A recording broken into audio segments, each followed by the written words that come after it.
Let's set sail on an epic adventure with Weezy, the traveling chicken blogger, and Gina, her mom, as they embark on a journey through the sparkling blue waters of the Adriatic Sea. First stop, Montenegro. This picturesque country is home to stunning beaches, rugged mountains, and charming coastal towns. And what better way to explore all of its wonders than by chartering a sailboat and cruising along the coastline? With the wind in your hair and feathers, plus the sun on your face, you'll discover hidden coves, swim in crystal clear waters, and soak up the Adriatic sun. So pack your bags, grab your sunscreen, and get ready for an unforgettable tour of Montenegro with Weezy and Gina. Our Montenegro trip is going to take us to 4 main destinations. First is Hotel Delphin in the tiny village of Przno. Second, Kotar. Third, Paris. And lastly, Ostrog Monastery up in the mountains. Gina and Weezy were excited to explore Montenegro's beautiful coast on their chartered sailboat. As they approached the quaint seaside village of Przno, they could see the Korean Hotel Delphin perched atop a hill overlooking the sparkling blue sea. As they checked into the hotel, they were greeted with a warm welcome from the staff and shown to their spacious room with a breathtaking view of the Adriatic. Gina couldn't wait to jump in the outdoor pool, while Weezy was content to relax on the balcony and soak up the sun. After a refreshing swim, Gina and Weezy set out to explore the surrounding area. They wandered along the sandy beach and watched as the local fishermen brought in their catch of the day. They hiked up the rugged mountains and took in the stunning views of the coastline below. As they strolled through the village streets, they were enchanted by the local culture and the friendly people they met along the way. They even had the chance to sample some traditional Montenegrin cuisine at a local restaurant, where they tried fresh seafood and enjoyed a glass of local wine. The next day, they took a small boat to the nearby medieval island town of Sveti Stefan. Weezy and Gina arrived in the charming coastal town of Sveti Stefan, nestled between the rolling hills and the sparkling Adriatic Sea. They began their day with a stroll through the narrow cobbled streets lined with colorful buildings and blooming flowers. As they wandered through the old town, they couldn't help but admire the stunning architecture of the centuries-old buildings. They saw quaint stone houses with red-tiled roofs, flower-filled balconies, and ornate doorways. Weezy and Gina also came across a small church with a tall bell tower that rose above the town's rooftops. The intricate carvings and ornate decorations on the church's facade caught their eye, and they paused for a moment to take it all in. As they continued their walk, they stumbled upon a charming little square with a fountain at its center. They saw locals and tourists alike sitting at outdoor cafes, sipping coffee and enjoying the sunshine. They decided to take a break and enjoy some lunch at a cafe overlooking the beautiful bay. Weezy and Gina also marveled at the panoramic views of the sea and surrounding hills that could be seen from various points in the town. The deep blue waters of the Adriatic stretched out before them, dotted with boats and bathed in the golden light of the sun. As the sun set that evening, Weezy and Gina returned to the comfort of their hotel for a relaxing evening.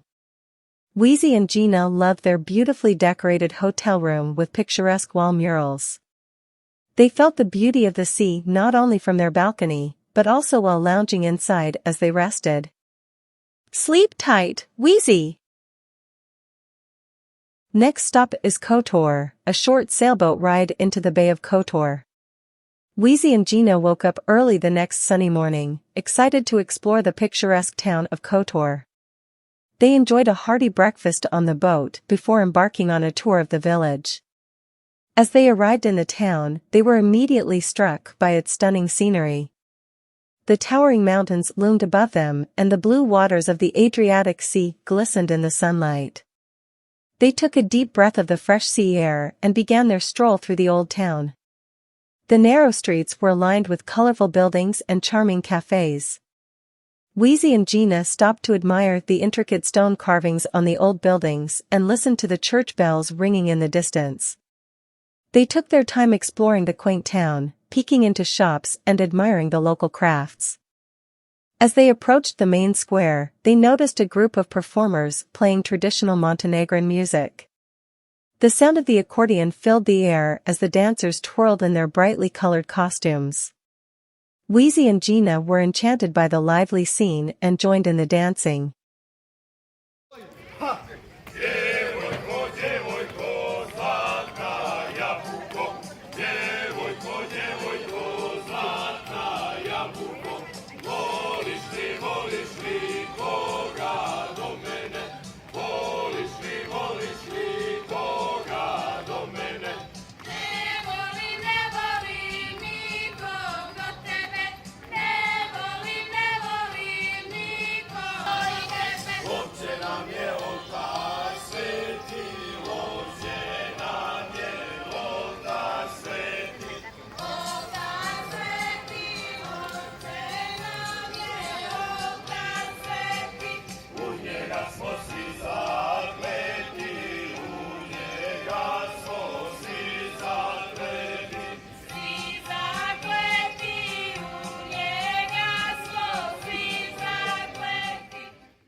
After working up an appetite, they decided to stop for lunch at a cozy restaurant overlooking the bay.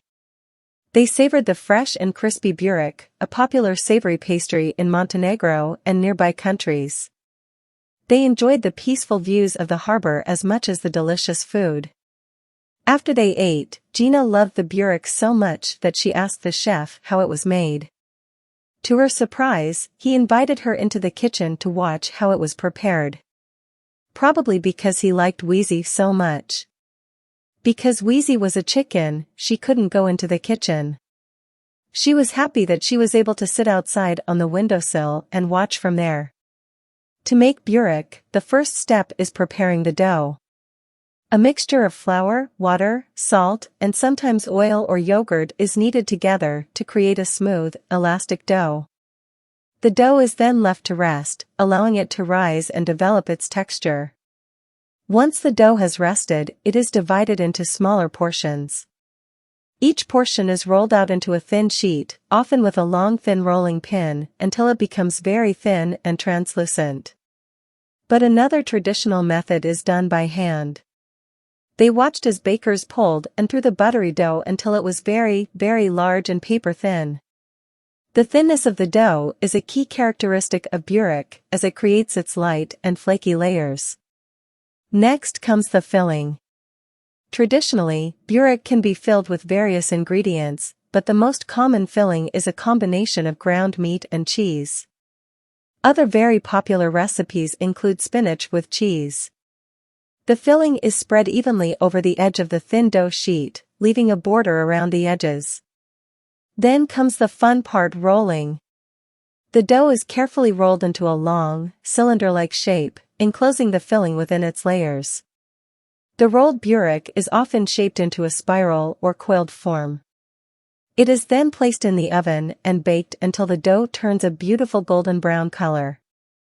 Once the burek is baked to perfection, it is ready to be enjoyed. It is a popular dish for breakfast, lunch, or as a snack, and it pairs wonderfully with a cup of yogurt or a fresh salad. A couple hours before the sun began to set, they made their way to various shops, wandering through narrow streets and winding stone stairs. They couldn't wait to get their newly bought treasures back to the boat.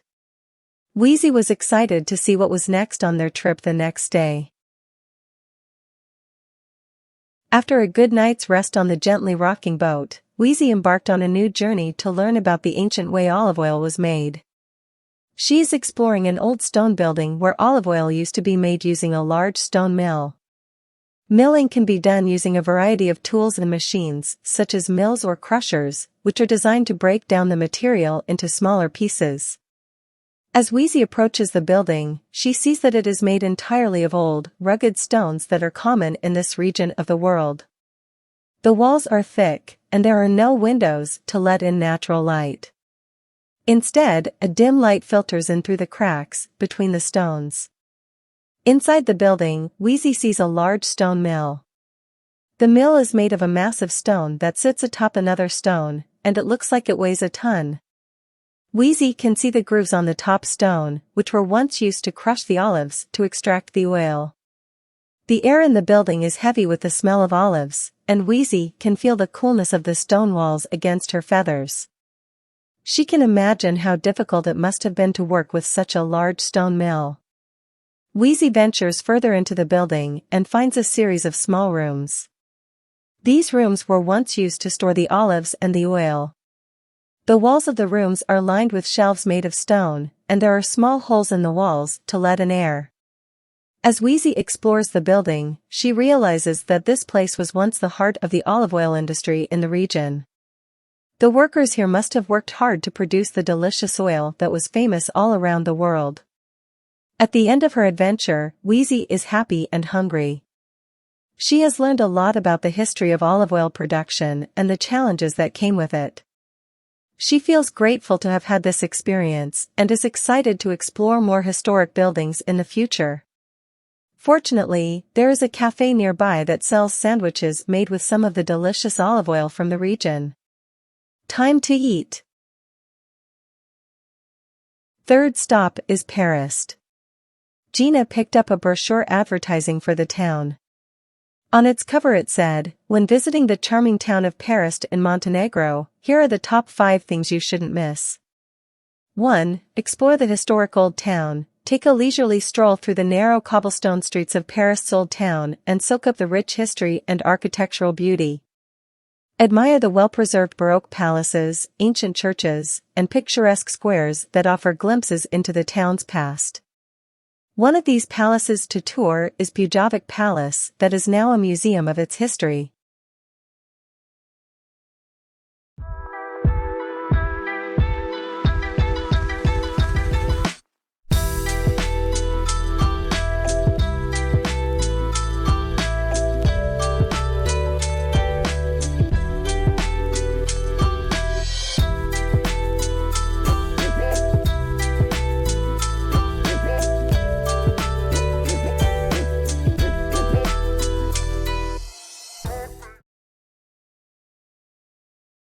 Two, visit Our Lady of the Rocks. Hop on a boat and make your way to the nearby island of Our Lady of the Rocks. Explore the stunning 17th century church that sits atop the man-made islet and discover the fascinating collection of art and artifacts inside. Enjoy panoramic views of the Bay of Côte-d'Or from this unique location.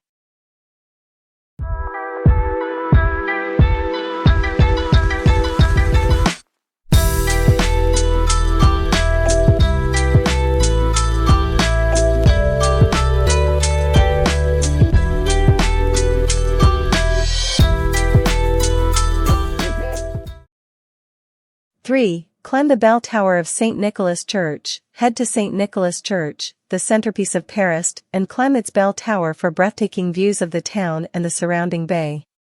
Inside the bell tower you'll discover a unique and enchanting space.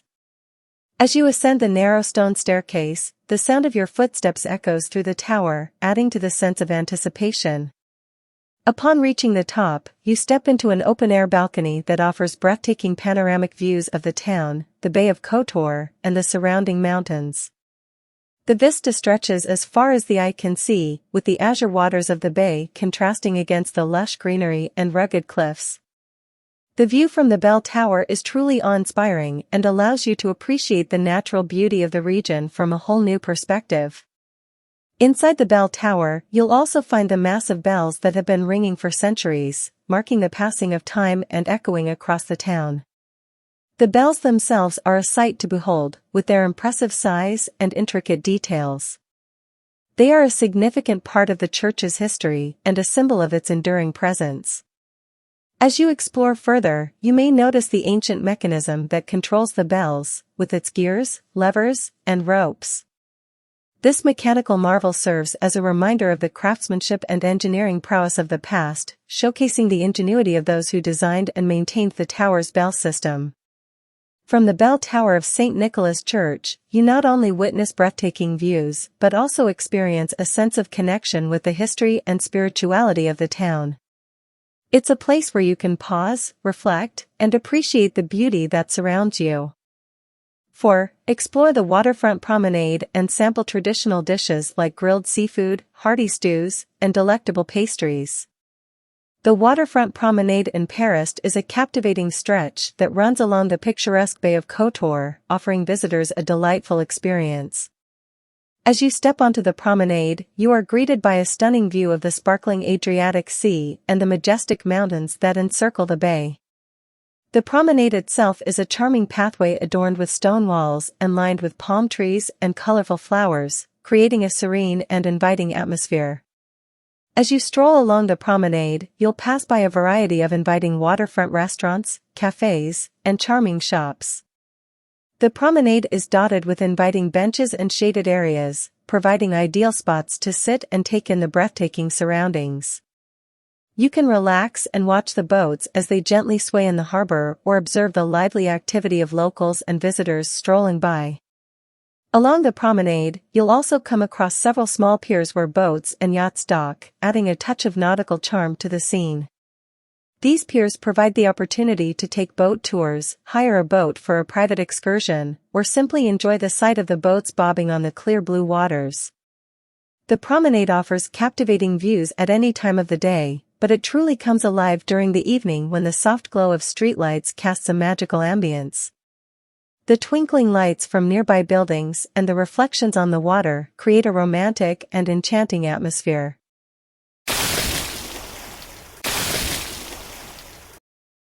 5. Go to the beach and go swimming. In the Bay of Kotor, children and families can embrace the joy of swimming in this magical setting. The bay's calm and tranquil waters make it an ideal spot for young swimmers to feel safe and confident. Picture splashing around, chasing waves, and experiencing the pure delight of being immersed in nature's playground. Both the Bay of Kotor and Paris Beach offer more than just swimming. Families can relax on the sun-drenched shores, basking in the warm rays and building sand sculptures. Pack a picnic and enjoy a leisurely lunch under the shade of an umbrella, savoring delicious treats while gazing out at the panoramic views. 4th stop, Aloud Monastery. The last stop in Montenegro is more inland up in the mountains. The country is small but filled with beautiful mountains. Gina decided to rent a stone cottage near the monastery they were going to visit the next day. Weezy really enjoyed the cottage with its fresh grass to eat and planter boxes she could hop in and find some bugs to eat. Can you spot where Weezy is? Waking early the next morning, Weezy and Gina set off for their hike. Aloud Monastery is a remarkable spiritual sanctuary nestled high in the mountains of Montenegro. Perched on vertical cliffs, it seems to defy gravity, captivating all who lay eyes upon it. This ancient monastery, carved into the rock, holds deep historical and religious significance. Its white walls, adorned with beautiful frescoes, stand out against the rugged mountain backdrop, creating a scene of ethereal beauty. The monastery attracts pilgrims and visitors from around the world, seeking solace and inspiration in its serene atmosphere. Located amidst picturesque landscapes, Aloud Monastery offers breathtaking views and a sense of tranquility that transports one to a realm of spirituality and inner reflection. Doesn't Weezy look cute posing for her blog photos? Enjoy reading Weezy's blog post that Gina wrote for her and learn more about this beautiful historic site nestled in the mountains.